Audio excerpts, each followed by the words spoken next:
समास तिसरा. श्रेष्ठ अंतरात्मा निरूपण. श्रीराम. मुळापासून सैरा वैरा, अवघा पंचीकर्ण पसारा. त्यात साक्षात्वाचा दोरा, तोही तत्वरूप. श्री समर्थ सांगतात की या दृश्य सृष्टीमध्ये अगदी मूळ मायेपासून जो हा अफाट पसारा दिसून येतो, तो सर्व पंचमहाभूतांपासून झालेला म्हणजे पांचभौतिकच आहे.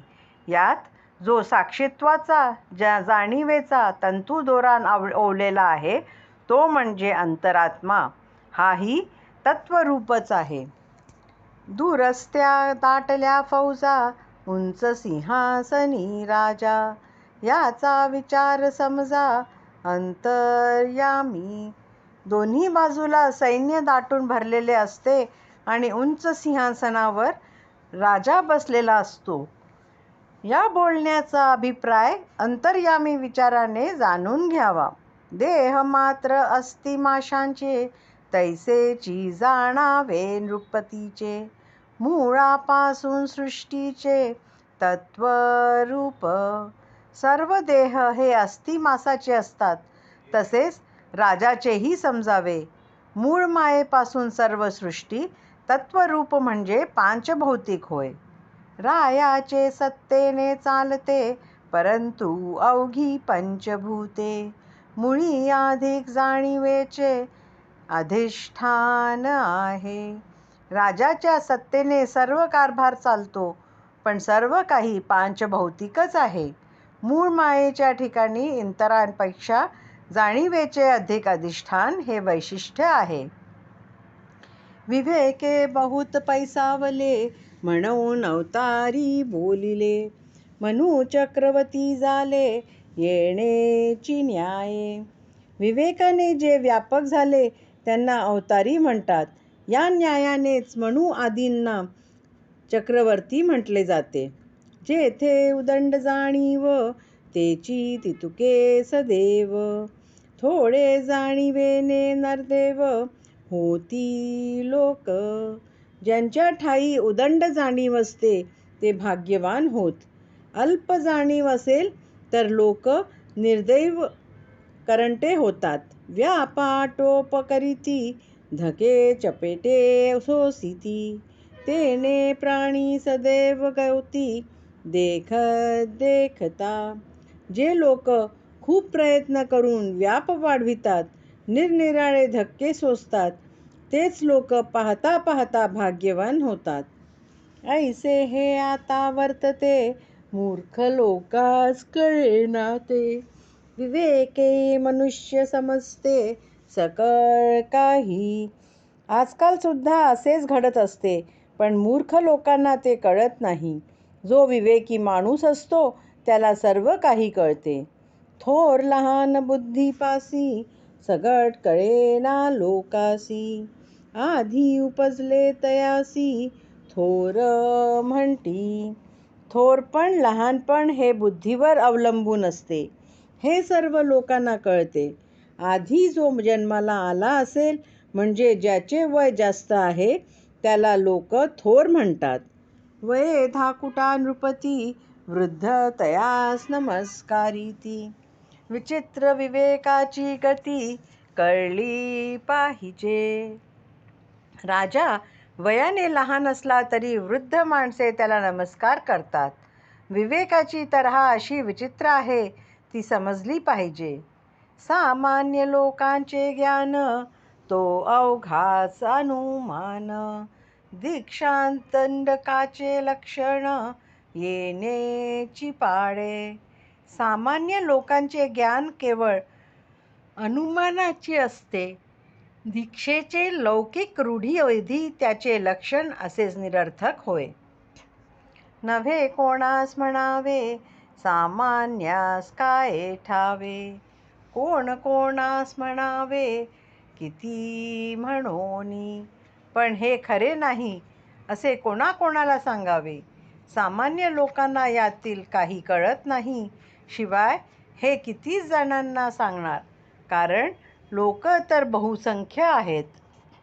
धाकुटा भाग्यास सडला, तरी तुच्छ करीती तयाला. या कारणे सलगीच्या लोकाला, दूरी धरावे. एखादा लहान वयाचा माणूस भाग्यास सडला तरी लोक त्याला तुच्छ समजतात. म्हणून लोकांशी जास्त सलगी करू नये, त्यांना थोडे दूरच ठेवावे. नेमस्त कळेना वचन, नेमस्त नये राजकारण. उगेची धरिती थोरपण, मूर्खपणे. मोजके कसे बोलावे, नेमस्तपणे राजकारण कसे करावे, हे कळत नसतानाही काही लोक स्वतःला मूर्खपणाने थोर समजतात. नेमस्त काहीच कळेना, नेमस्त कोणीच मानिना. आधी उपजले त्या थोरपणा, कोण पुसे. ज्याला निश्चितपणे काहीच कळत नाही आणि ज्याला कोणीही थोर मानत नाही, तो केवळ आधी जन्माला म्हणजेच वयाने थोर असला तरी त्याला कोण विचारतो. वडिला वडीलपण नाही, धाकुट्या धाकुटपण नाही. ऐसे बोलती त्यास नाही शहाणपण. जे लोक असे म्हणतात की वडील माणसांना कुणी वडील म्हणून मान देत नाहीत किंवा लहानांनी आपले लहानपण सोडले, त्यांना शहाणपण नाही असे समजावे. गुणे विण वडीलपण, हे तो अवघेस अप्रमाण. त्याची प्रतीत प्रमाण, थोरपणी. गुणांशिवाय मोठेपणा मानणे हे सर्व अयोग्य, अप्रमाण होय. थोरपणा हा प्रचितीवर प्रमाण मानावा. तथापि वडिलास मानावे, वडिले वडीलपण जाणावे. नेणता पुढे कष्टावे, थोरपणी. तथापि वयाने वडील असणाऱ्यांनाही मान द्यावा, पण वडील माणसांनीही आपलं वडीलपण खरे नव्हे हे जाणून घ्यावे, नाहीतर पुढे म्हातारपणी त्रास होईल. तस्मात वडील अंतरात्मा, जेथे चेतला तेथे महिमा. हे तो प्रकटची आहे आम्हा, शब्द नाही.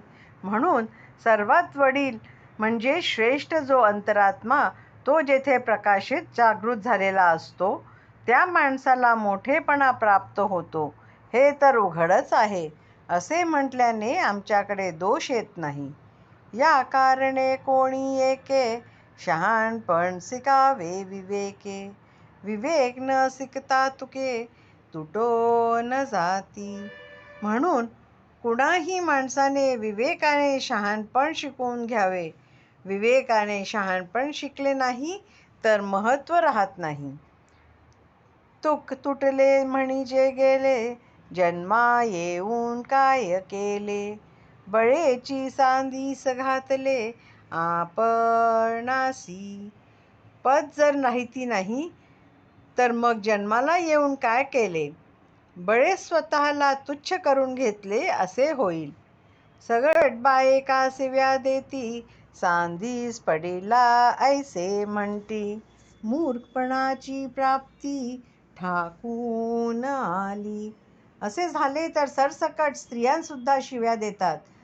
अडगळीत पडला, व्यर्थ स्वतःला तुच्छ करून घेतले असे म्हणू लागतात. अशा रीतीने मूर्खपणा पदरात पडतो. ऐसे कोणी एके न करावे, सर्व सार्थकची करावे.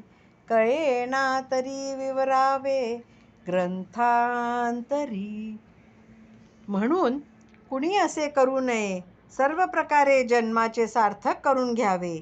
आपणास कळत नसेल तर ग्रंथाचा अभ्यास करून जाणून घ्यावे.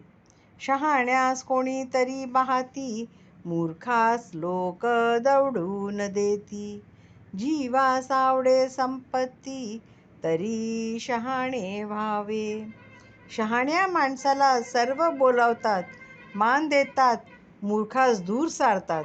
प्रत्येक जीवाला मोठेपणा आवडत असतो, म्हणून प्रत्येकाने शहाणे व्हावे.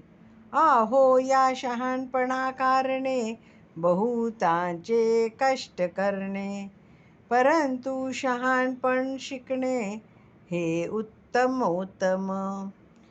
हे शहाणपण प्राप्त व्हावे म्हणून अनेक प्रकारे कष्ट करावे लागले तरी करावेत, पण काहीही करून शहाणपणा शिकून घ्यावे हेच उत्तमोत्तम आहे.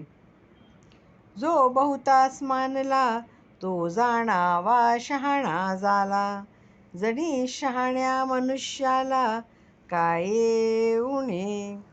जो अनेकांना मान्य होतो तोच शहाणा झाला असे समजावे. जो शहाणा असतो त्या माणसाला या जगात काय उणे पडणार आहे. आपले हित न करी लौकिकी तो जाणावा आत्मघातकी. या मूर्खा एवढा पातकी आणिक नाही. लौकिकात जो आपले हित करीत नाही तो आत्मघातकी जाणावा. या मूर्खा एवढा पातकी दुसरा कोणीही नाही. आपण संसारी कष्ट तो लोकां करवी रागे जो न घेतो. जनामध्ये शहाणा तो ऐसे न करी. आपण संसारात कष्ट करतो पण लोकांकडून रागवून घेतो असे शहाणा माणूस करीत नाही. साधका शिकविले स्वभावे मानेल तरी सुखे घ्यावे. मानेना तरी सांडावे एकीकडे. श्री समर्थ म्हणतात की साधकांना स्वाभाविकपणे हे शिकवले होत आहे. त्यांना पटले तर त्यांनी सुखाने घ्यावे, जर पटले नाही तर सोडून द्यावे. तुम्ही श्रोते परमदक्ष अलक्षास लाविता लक्ष. हे तो सामान्य प्रत्यक्ष जाणतसा. आपण सर्व श्रोते परमदक्ष आहात. आपण अलक्ष अशा परब्रह्माकडे लक्ष लावित असता, ध्यान करीत असता. मग मी जे सांगितले ते तर अत्यंत सामान्य आहे. ही गोष्ट जर आपण प्रत्यक्ष जाणताच. इति श्रीदासबोधे गुरु शिष्य संवादे श्रेष्ठ अंतरात्मा निरूपण नाम समास तीसरा. इति श्रीदासबोधे गुरु शिष्य संवादे श्रेष्ठ अंतरात्मा निरूपण नाम समास तीसरा समाप्त.